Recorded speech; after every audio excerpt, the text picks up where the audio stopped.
Good morning, good afternoon. I'm Alan Sinsheimer of Arlington, Virginia. I'm here to speak to you this morning, this afternoon, just about one aspect of what goes on in divorce and custody fights.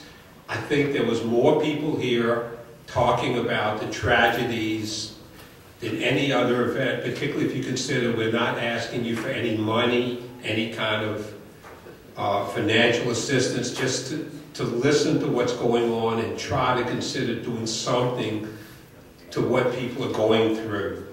Several years ago, myself and at least one other person spoke to you about one specific Northern Virginia so-called family and women's shelter, which was right in the middle of these divorce and custody cases.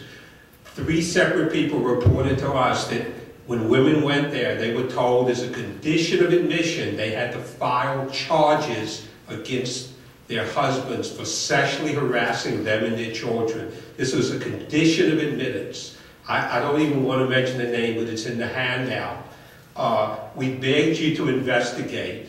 As a volunteer at Fathers United and participating in the Children's Rights Council, we've heard people, person after person, come and tell us tragic stories of divorce.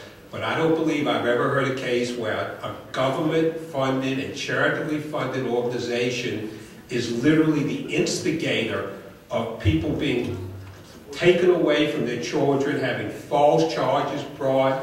This came to fruition this fall. There was a man named Ron Jagannathan who faced a 3-day criminal trial from the Commonwealth Attorney over totally bogus charges. The tapes for when the children were admitted were destroyed or lost. The reports from the children were in conflict.